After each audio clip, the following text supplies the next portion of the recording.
విజయవాడ ప్రకాశం barrage నిండుకుండలా మారింది. ఎగువ నుంచి భారీగా వరద వస్తుండటంతో మొదటి ప్రమాద హెచ్చరిక జారీ చేశారు. 10,000 క్యూసెక్కులు దిగువకు వదులుతున్నారు. ప్రకాశం బ్యారేజ్ దగ్గర వరద పరిస్థితిపై మరింత సమాచారం మా కరెస్పాండెంట్ శివకుమార్ అందిస్తారు. విజయవాడ ప్రకాశం బ్యారేజ్ వద్ద జల కళ సంతరించుకుంది. కృష్ణా నది పరివాహక తీర ప్రాంతంలో విస్తారంగా వర్షాలు కురుస్తున్న నేపథ్యంలో ప్రకాశం బ్యారేజీకు వరద పోటెత్తింది. ప్రస్తుతం ఇక్కడ ఉన్నటువంటి పరిస్థితిని కూడా చూడొచ్చు. ఎగువ నుంచి పెద్ద ఎత్తున కూడా ఈ ఫ్లడ్ వాటరు ప్రకాశం బ్యారేజీకి చేరుతుంది. దీంతో ఇరిగేషన్ అధికారులు ఎగువ నుంచి వచ్చినటువంటి వాటర్ను దిగువకు విడుదల చేస్తూ ఉన్నారు.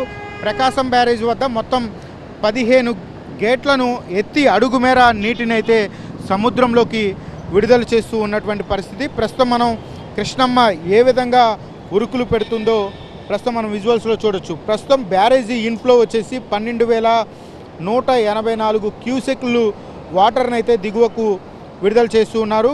బ్యారేజీ లెవెల్ వచ్చి 12 అడుగుల నీటి మట్టం ఉన్న నేపథ్యంలో వచ్చినటువంటి వాటర్ని కూడా దిగువకు విడుదల చేస్తూ ఉన్నారు. ప్రస్తుతం సముద్రంలోకి 10,875 క్యూసెక్ల వాటర్ను విడుదల చేయగా కెనాల్స్ ద్వారా 1,309 క్యూసెక్ల వాటర్ను కెనాల్స్ ద్వారా విడుదల చేస్తూ ఉన్నారు. ప్రకాశం బ్యారేజ్ వద్ద మొదటి ప్రమాద హెచ్చరికను కూడా జారీ చేసినటువంటి పరిస్థితి. జిల్లా కలెక్టర్లు కూడా కింద స్థాయి అధికారులకు కూడా ఇప్పటికే హెచ్చరికలు జారీ చేశారు.